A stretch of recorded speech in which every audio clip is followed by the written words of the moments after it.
try to make me feel embarrassed. There are taps I've been in name, but they tell me I'm the one with problems. They're the ones who are insane. So for those who are but won't admit it, you shouldn't be like that, cause you could be 20% cooler and 10 seconds slower. Shout it out. I'm proud to be a Brony. Yeah, yeah. I'm proud to be a Brony. Hello mayors and gentle colts, my fellow bronies. Welcome to a special edition of I'm Brony and I'm Proud. I've got Blake Swift, aka ShadyVox, with me. G'day, Blake. Hi, hello, how are you? Very well, thank you. How are you? I am fantastic. I think I'm going to be just okay. So, how did you become a musician and voice actor? By accident, I think is the best way I can describe it. When I was little, took a vivid interest into performing and radio.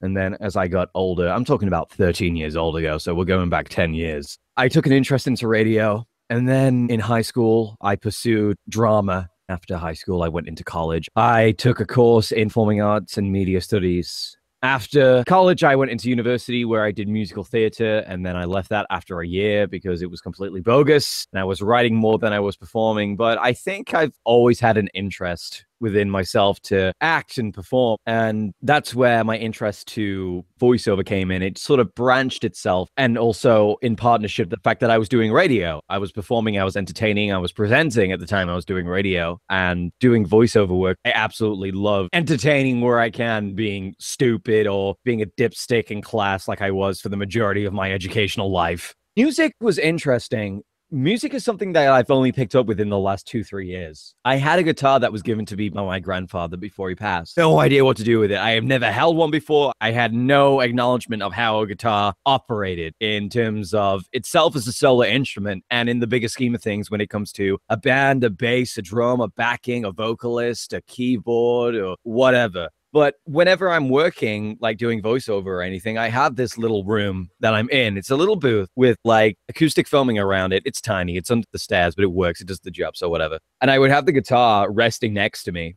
And then on my downtime, I would just pick it up, find tabs online, and just basically try and teach myself. And over the course of a few months, I started getting better, and I was more informed of like how a song is formed, the production, the process, and everything. And then I decided, well, why don't I apply it and start writing my own original music, taking inspirations from the music that I listen to and I still listen to now, which is very much your pop punk 90s genre. So your Blink-182, your Green Day, a little bit of Offspring in there. I can certainly feel it. I became an active musician from being lazy. Is the only best way that I can summarize and paraphrase the whole draft. And being a voice actor was from healthy interest in radio, I think is how that branched off. Fantastic. I did theater in high school, and man, people do extreme sports for adrenaline rush. Do theater. There's no take two, and my goodness, gee, that gets the blood pumping. And yeah, I also did media studies in high school as well, and I went into filmmaking, but my initial interest was graphic design. It's funny how things work out. So do you work as a voice actor professionally? Professionally is a weird tense to say in this profession. For you to be working professionally, usually you have to be linked to a union, or you have to at least be getting regular jobs in ties to decent companies or well-known establishments or groups or whatever. And that's not applicable to me. I'm not tied or signed to any sort of company, union, or what have you. I'm freelance, basically. I feel like the work that I can provide if I am hired is that a professional quality. It's a weird definition of how you look at it. I'm freelance, you know, I'm available for hire for pay kind of thing, but I feel like the quality I can provide can be professional. But it is something that I have been working at for so long alongside my music. I am able to make a living off of the work that I do. Not comfortably, nowhere near comfortably, but it is something I can live off of. But term professionally, it's a weird sort of black and white area of where people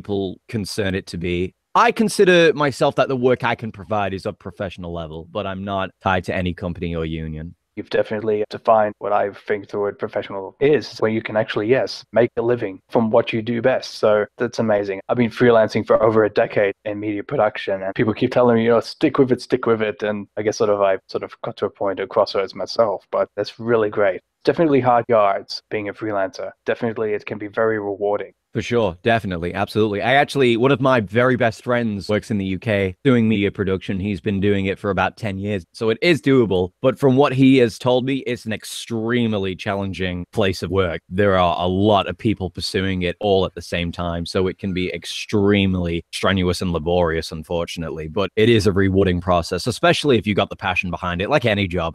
Absolutely. So, Blake. Yes. What are your views on collaboration? I have been pursuing collaboration. It's a nice sentiment in itself. I have been doing a collaboration project since the age of 15. Yes, which was Yu-Gi-Oh! GX Abridged series. And we're going back 8 years. It was a parody series. Concept is that you take an episode, basically a regular runtime of an episode of anything, and we cut it down to usually around the 7-8 minutes. We condense it and we strip it of audio. We completely take it off and we rewrite the episode, voicing the characters ourselves. It still follows vaguely the same sort of idea, but you could go just like completely opposite with it if you really wanted to, you know, just like change it over kind of thing. And afterwards, I picked up doing a project, Button Adventures with Jan Animations. So used to just calling him Jan offhand that I forget that there's more existent to his name. Jan Animations was exactly the same sort of process to the creative product, is that we would both sit down and we would write the episodes together. We would script them together and it would all start from improv. It would be like, okay, so what if Button did this? And we would just talk endlessly for about 4 hours in a call for an idea that could maybe last 30 seconds in video time. But it was amazing having that sort of relationship. Collaborations really are an amazing bonding experience. Not only do you get to work with somebody and you get to meld their talents with yours, which I think is a beautiful process because you see a product that you both have passion towards and how both of you as your own separate sort of entities can contribute to making the product what it is. But it's also an amazing bonding experience. You really do get to know somebody and how they think when you're collaborating with them, especially when it's on a long project you've been doing over the course of several years, which is what I like to dedicate myself to. I don't know why, but I love doing long-term collaboration projects with someone who I just click with and someone who is one of my best friends. Collaborations are an amazing thing, and anybody who wants to do one, just hit me up.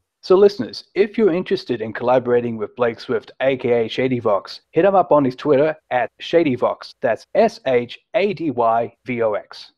Having said that, what is your collaboration process when it comes to your latest album and any current projects may or may not be working on? It certainly has changed. The first album, because I'm working on a second one now, made that full decision that I am going to release the second EP of scratch. If I can make it happen, and I am really, really pushing for this, if I don't set myself a deadline, it's not going to happen. It's just how I operate. If people give me work and like, I need it when, as soon as possible, okay, I forget about it. You are not going to get anything from me. For me to write a song, I've mentioned before that I have my guitar next to me and I'm always riffing on that. I'm always messing around with like progressions, maybe a solo or something, or maybe just a chord or notation that I think sounds cool. And I'll keep playing it over and over. I'll go, yeah, I'm really digging that. I'll record it into my program, choose my guitar tone, or I'll choose like, it could be a vocal line, could be a drum beat. Once I have that in, I start building around that. So all initially, it starts from either a riff or some sort of progression. Sometimes it has to happen from a vocal line. Sorry, Jack initially started with just the chorus line of, he's stupid pretty, and I started building around that. I'll start planning an idea of a theme. Where do I want this song to go? What sort of energy do I want it to have? Do I want that to be a breakdown? What do I want to happen in the bridge? How complicated do I want to make the playing parts?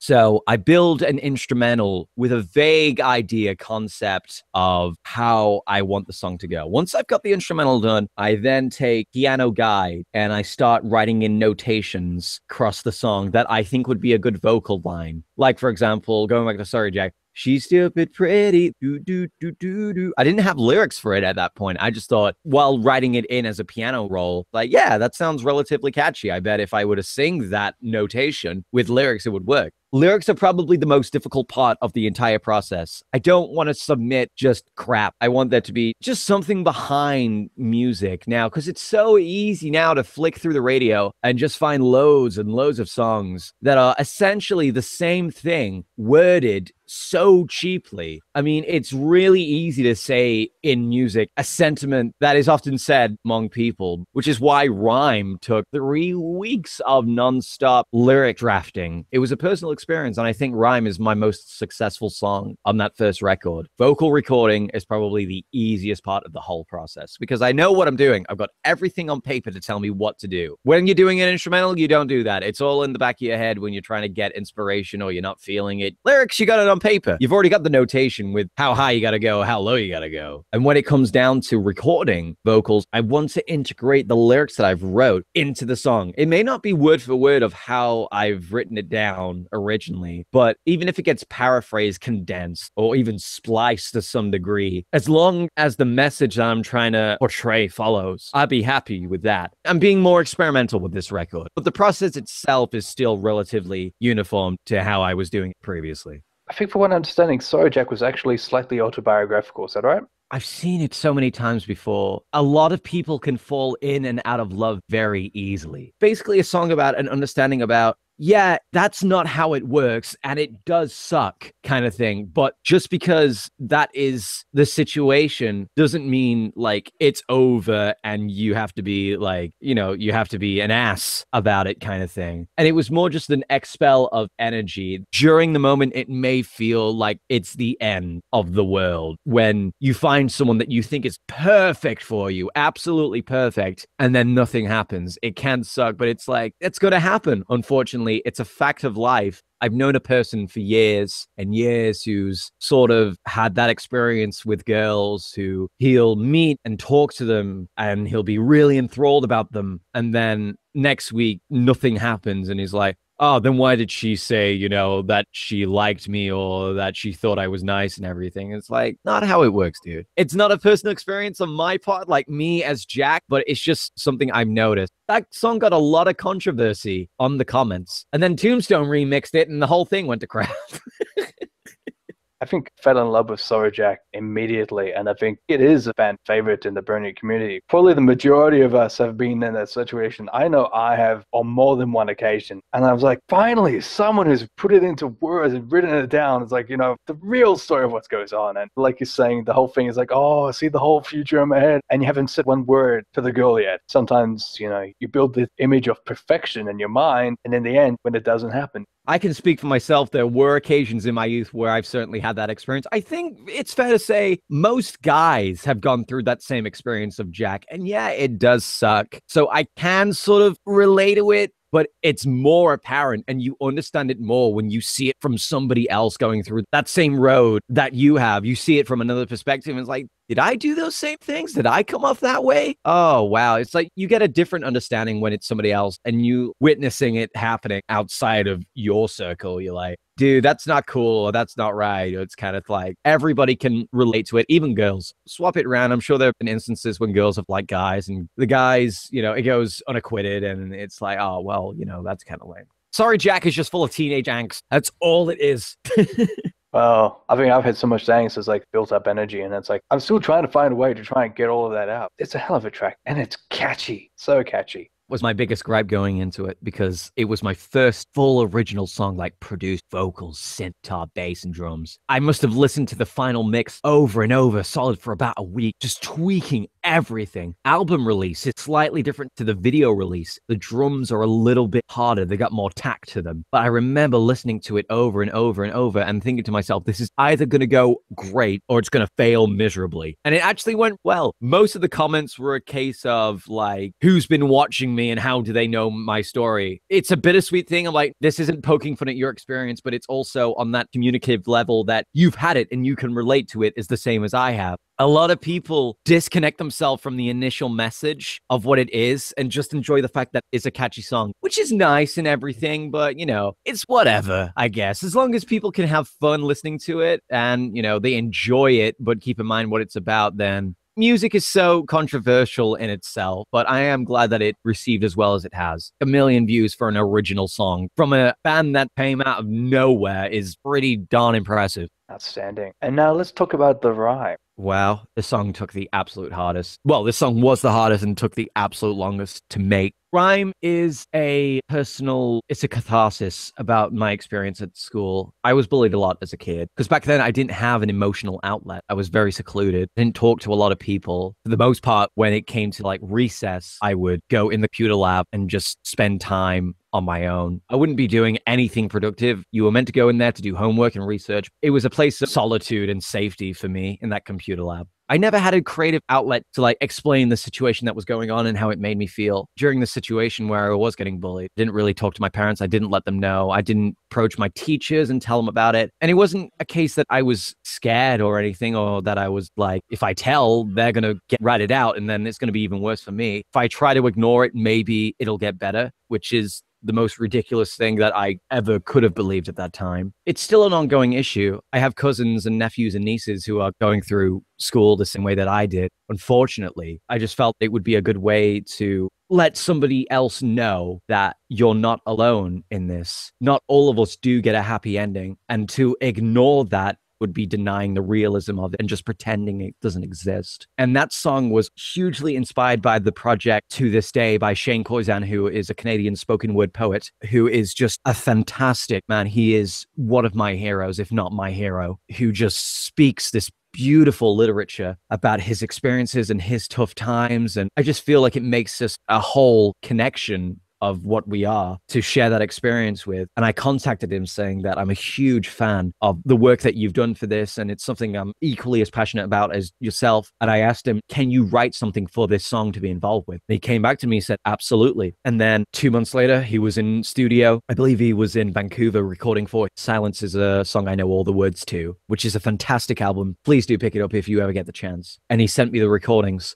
It's the weirdest and most honoring experience when I've been working in audio engineering for years now, maybe 5-6 years, when I am holding materials from my hero in my own possession and I have the freedom to do what I want with it. These things have been created solely for me. It's an honoring experience. And he wrote this beautiful, beautiful segment called I Remember. And I put it straight into the bridge of the song, and it was glorious. The rhyme is a really intense song for me. It took me 2 weeks to do the instrumental, and it took me another 3 weeks to write the lyrics. I actually went into my old school library to write lyrics. It sounds very dark, but basically to put myself in that environment where I experienced a lot of the hate and malicious acts against me and such. I put myself back in that environment physically, and a lot of memories and inspiration came back from it. It was a very exhausting experience creating that song, but I think it's received very well. Yeah, bullying is definitely a big issue, and it's a shame that it's still going on to this day and taking many forms. You know, it's not just offline, but online as well. And I know from my own personal experience, primary school through to high school was terrible. I mean, people will pick on you no matter how different you are, or they'll just find something and try to, make you live to regret it. Experienced it just very recently in the workplace when you're just trying to do your job and you're part of a team, work together, and human beings are just naturally insecure, and some people are just bad, of course.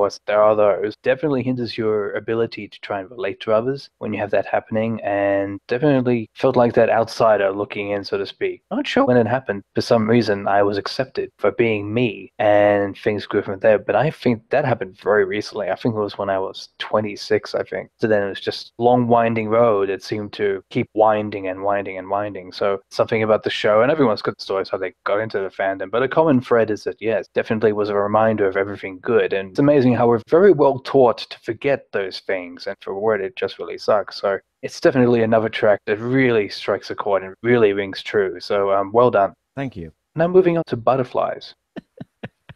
Oh, good God. Butterflies is a song about my first date. It's basically myself and my partner. This is back when MSN was still running, so a while ago. We met each other online and we were talking for a long while. And then in March, we just decided, do you want to meet up? And we were like, you know what? Let's do it. Let's meet up. I met her in her city. I traveled to go see her. It was 6 to 7 hours on a bus. It was horrible. It was absolutely horrible. And we got 2 nights together in a hotel. And it's just basically about my first experience and how I was so apprehensive and nervous and I didn't know what to expect. Within the first night of me spending time with her, I knew that if I had to go in the morning, I would miss her like crazy. That's what Butterflies is about. It was meant more as a joke song sort of thing. I mean, because there's a lyric in there like, I hope I don't disappoint you with my size. I was trying to be stupid and funny. I was hoping that, I could woo her a little bit if I could make her laugh kind of thing. And there was actually a point where when the record did go out and she listened to that lyrics, like, did you seriously say that in the song? Yeah. Other people are going to hear that, Yeah. Yeah, but Butterflies is basically my first date with my partner. Wonderful. Just trying to remember my first date. How did that go? She told me she went out of me out of pity. Oh my God, dude. Oh. Are you still with her? No. Oh, thank goodness. I had a low enough self-esteem to go out again, but she was already seeing someone at the time. Oh, you cheeky boy. Oh, I don't know. Maybe. She was seeing someone who was 35 and she was 17. I'll write a song about her then for you. Oh, sweet revenge. Untitled. The most obvious question off the bat. Why is it called Untitled? A lot of people are like, oh, could you not think of a title for it? It is intentionally called Untitled. Untitled is the experience of people coming out to their parents, expressing, I'm gay, I'm lesbian, I'm whatever, and being shot down from it. I've seen it happen to some of my best friends. It's called Untitled specifically because there are no labels in this. There is no, oh, you're gay, oh, you're a lesbian kind of thing. It's like, no, I'm still human. The idea is that it's called Untitled because in a perfect world, there are no labels. Just accept each other for who we are. Couldn't agree more. Absolutely. Equal marriage, without question. For me, I always like to go to the economic argument. If people are happier, people spend more than when they're afraid, I think. So if everyone's happy, everyone's, worried about the economy, what we're going to do, well, let's get off that conservative high horse and just really broaden the scope. And I think, well, there's sometimes too many old people. And I like to say, well, eventually they will die. Oh, that's an amazing way to look at it. Oh, I love you. Kyle Monty, did you guys work locally or did you sort of have to work cross-digitally for the collaboration? Did she end up sending her material in to you? How did that track go about in that respect? With Eileen, I have known that girl for about 5 years. We first met each other when she approached me and asked me if I wanted to collab with her and sing a song from Lady and the Tramp 2. She played the character of Angel, I played Scamp, because previous to that, I did a cover of Scamp's World Without Fences. I guess she stumbled on it and said, hey, let's do a duet together. And we kept in contact since then. But the way it works is that because I own all the music material on my side, I own all the compositions, I put my vocals into the project. I'm the one doing the engineering and the mastering. Basically, I recorded her parts performed by myself as well as a MIDI guide. And I sent that to her with lyrics. And I just basically said, this is the lyrics, the notation. If you want to put your flair on it, you go ahead and do that. Send me a couple of takes of the song for each part phrase, like sing the verse 5 times, sing the chorus 5 times, give me a couple of woes, do as many takes as you want. More takes, more experimentation, the more different sort of tones I can mess with and sort of like the attacks. And so it was all done digitally. She essentially sent me her vocals dry, which means recorded with no effects on it. So like it's just come out of the microphone, no echo, no compression, no wave hammer, no noise reduction or anything. I do all of that on my side. I engineer absolutely everything. She just sent me the raw audio and I mixed that in, sent it back to her, and she critiques her own performance and says, I'm not too confident on how I'm saying this, and she'll record another part, or she'll do another take, and I'll mix that in, bounce that render again, send that to her, and she'll be like, yeah, no, that's much better. I'm much more confident with that. And it's this communication of basically we're working with each other to ensure that what we put out, we are both happy with. Because it's no point in her sending me her recordings to me, then publish it, and then she goes, oh, you used a take I really didn't like. I absolutely make sure that both myself and her were happy with everything in terms of leveling, harmonies, progression. That's the process of how it worked with Eileen, and I think it came out amazing for Strangers. I consider myself very lucky that I've been able to collaborate with her as often as I have. The track Strangers, eventually it sort of becomes this dialogue, this back and forth. Was that your intention, sort of eventually gets to the point where it seems like a conversation? Definitely. In terms of lyrical concept, is heavily inspired by Disney duets. In that, I mean that it's the characters talking to each other. The end, you often have them singing over each other and harmonizing on certain parts, which is exactly what the reprise is. At the end, you don't quite know what's going to happen kind of thing. Awesome. Is it safe to say your influences were Offspring, Blink-182, so to speak? Is that the kind of music that you were listening to growing up? Absolutely. I have all the Blink records. Okay, I'll tell you my first record I ever got. I was 10 years old. My first album ever was the Marshall Mathers LP by Eminem back in 2000. It is one of the best records. The disc doesn't work anymore. I've had it for 12 years and I've played it endlessly. The disc does not work anymore. I was a big fan of rap growing up. There's a couple videos of me on YouTube doing rap stuff and that kind of shtick for just a couple of years. I was obsessed with Eminem when I was a kid. I can't describe it any other way. I had a room full of his posters. And then that dropped off around the age of 15. And then I started getting into pop punk, which was Blink-182, Green Day, Offspring kind of thing. That interest in that genre has still been the same today. It hasn't changed. I'll gladly listen to a pop punk 90s record. But I would be more inclined if somebody said, "You want to listen to Eminem?" I would be like, "Oh my God, I love you." Eminem and Blink-182. It's like completely opposite ends of the spectrum. People will be like, "What are you talking about?" But I'm like, shut up. It's good music. I'm a big AC/DC fan, but I will sometimes journey towards a bit of classical or a bit of jazz. It really depends on my mood, but those are the music genres that I tend to shift in and out from. I'll never forget seeing AC/DC live in Melbourne a couple of years ago, and Brian Johnson looked directly at me about a second. I almost died, or should I say, I felt like I was touched by a god. So that was an amazing experience. So yeah, it's not uncommon at all to sort of, go, like you said, go from opposite spectrums. So we've got the Encore album from The Real Slim Shady, Eminem. So I remember sticking that on the first time. Absolutely fell in love with it. Amazing, the energy of it and the variety. No track is the same. He's definitely brought a lot to the world of music. Be interesting to hear if, Eminem happens to, as an influence, penetrate your upcoming album. Penetrate. What a fantastic choice of word.